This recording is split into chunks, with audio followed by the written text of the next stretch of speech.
তো হে প্রিয় পরিবার, সকলে কেমন আছো? আশা করি সকলেই ভালো আছো, আমিও ভালো আছি। তো এখন বাজে সকাল 8:30। তোমাদের স্বাগত জানিয়ে এখন থেকে আমি আমার নতুন ব্লগটা শুরু করলাম। তো আমার পুজো পালি দেওয়া হয়ে গেছে আর এখন রেডি হয়ে পড়েছি, ছেলেকে নিয়ে বেরোবো। তো চলো স্কুলে যাওয়া যাক।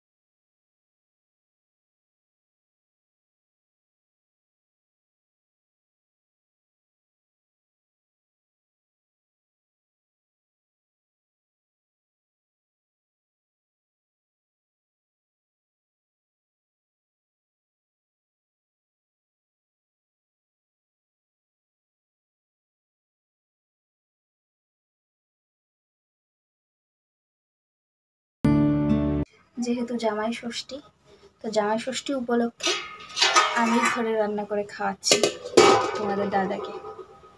তো এখানে এখন বসিয়েছি আমি কচুর শাক, এর মধ্যে দিয়ে দিয়েছি চিংড়ি শুটকি মাছ দিয়ে হবে কচুর শাক, আর এখানে চাটনি হচ্ছে। বন্ধুরা, রান্নাবাড়ি আমার শেষ হয়ে গেল, গ্যাস মোছা হয়ে গেছে, রান্নাঘর মোছা হয়ে গেছে, আর মা বাসন মাজলো, আমি বাসনগুলো ধুয়ে দিলাম, পটাপট হয়ে গেল। এখন একটু রেস্ট করব, ফ্যানের নিচে বসবো, কারণ কি বাইরে দেখো প্রচণ্ড রোদ। আমি দেখাচ্ছি, দাঁড়াও, দেখো গরম।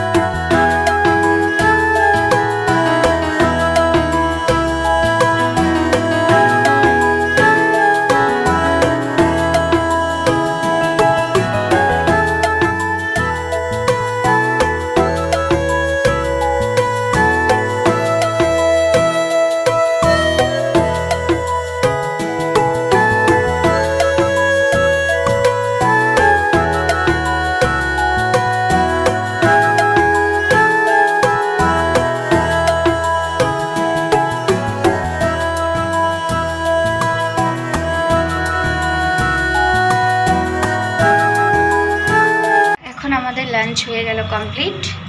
যে সব কাপড় শুকিয়ে গেছিলো সব রেখে দিলাম ঘরে, আর কয়েকটা বাইরে আছে, এদিকে কয়েকটা আছে, কয়েকটা বলতে দিদিভাই নাইটিটা আছে, আর এদিকে আছে কিছু ছেলের আর মায়ের আছে। যতটার কারণে এগুলো একটু বেলা করে ধোয়া হয়েছে, যার জন্য এগুলো মানে এখনও শুকায়নি, আর যেগুলো আমি সকালে ধুয়ে দিয়েছিলাম তো ওগুলো শুকিয়ে গেছে। ও মা, কি গরম, ম্যাক্সিমাম গরম। তবুও মানে হাওয়া আছে, এই জায়গাটা দিয়ে দাঁড়ালে একটা সুন্দর হাওয়া পাওয়া যায়, বেশ সুন্দর হাওয়া।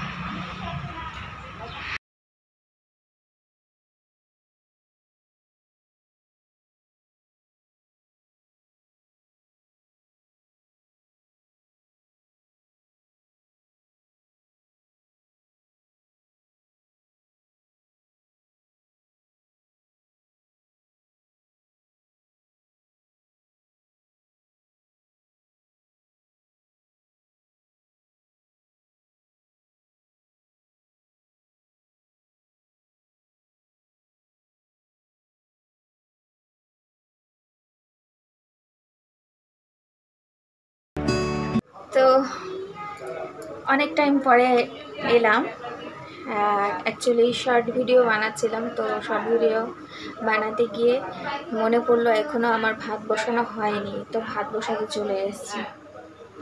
শান্তি নেই মানে কিছু করে। তো যাই হোক, ভিডিও বানিয়েছি, একটা থেকে দুটা বানিয়েছি, বেশি বানাইনি।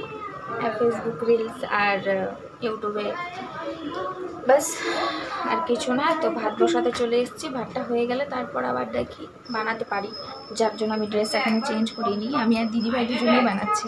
তো চলো, তো শর্ট ভিডিও করা হয়ে গেছে আমাদের। এখন চলে এসেছি আবার রান্নাঘরে, পাঁপড় ভাজবো।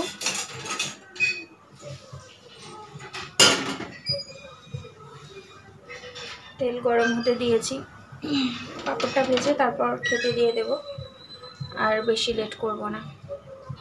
আজকের মতন আমি এখানেই বিদায় নিচ্ছি। তো সবাই ভালো থাকবে, সুস্থ থাকবে, আর ভিডিওটি ভালো লাগলে অবশ্যই পাশে থাকবে। তো আজকের মতন tata, bye bye, good night, শুভরাত্রি, বিদায়।